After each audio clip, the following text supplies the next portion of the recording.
নমস্কার বন্ধুরা, আমরা আজ কাশ্মীরের পহেলগাঁওতে আক্রান্ত হিন্দু ২৬ জন ও আমাদের মুর্শিদাবাদ শামসেরগঞ্জের 2 জন, মোট 28 জন হিন্দুর জন্য কলকাতা উত্তর শহরতলির উত্তর দমদম বিধানসভার সকলে একত্রিত হয়ে আজ আমাদের ধিক্কার মিছিল এই নৃশংস হিন্দু হত্যার প্রতিবাদ জানিয়ে উত্তর দমদম মণ্ডল 2-এর পার্টি অফিস মিন্তা থেকে আমরা বিরাটি বণিক মোড় মধ্যে বিরাটি বণিক মোড়ে রেখে আমাদের এই মিছিল আমরা সমাপ্ত করব এবং ওখানে আরও ধিক্কার জানিয়ে পাকিস্তানকে আমাদের কর্মসূচি সন্ত্রাসবাদী কুশপুত্তলিকা দহন এবং পাকিস্তানের ফ্ল্যাগ উড়িয়ে আমরা পাকিস্তানের জঘন্য চক্রান্তের আমরা জবাব দেব।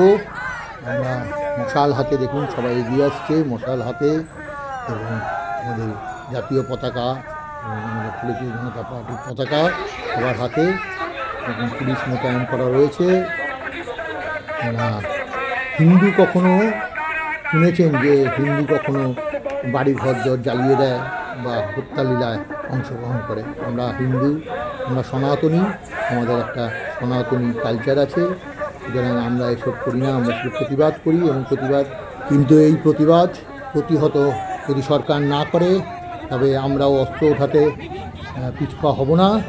গীতায় লেখা আছে, যখন অন্যায় যখন অন্তিম পর্যায়ে পৌঁছায় তখন তাকে প্রতিহত করতে অস্ত্র ওঠাতে হয়। অস্ত্র ওঠাবো। দেখুন পাকিস্তানের ফ্ল্যাগ জ্বালানো হচ্ছে। আমরা এই প্রতিবাদ চালিয়ে যাব এবং আমরা সরকারের উপর বিশ্বাস রাখবো, আমার ভারতীয় জনতা পার্টির কেন্দ্রের সরকারের উপর আস্থা রাখবো যে পাকিস্তানকে যোগ্য জবাব তারা দেবে। এবং এই মমতা ব্যানার্জি সরকারকে, দিদির সরকারকে আমরা হুঁশিয়ারি দিচ্ছি, এই যে শোষণকারী সরকার, একে ধিক্কার জানাই। হিন্দুদের অধিকার খর্ব করে কেবলমাত্র ভোট বাক্সের জন্য আজ সংখ্যালঘুদের অতিরিক্ত সুযোগ পাইয়ে দেওয়ার এই যে প্রবৃত্তি, এই বামফ্রন্ট সরকার থেকে তৃণমূলের এই সরকার মুসলিম তোষণ করে হিন্দুদের বিভাজনের রাজনীতি করে এসছে, এর যোগ্য জবাব আমরা দেব। এই যদি এই মমতা ব্যানার্জির সরকার যদি পরবর্তীকালে কোনো স্টেপ না নেয়, আমরা আরও বড় দৃষ্টান্তমূলক পদক্ষেপ নেব। নমস্কার।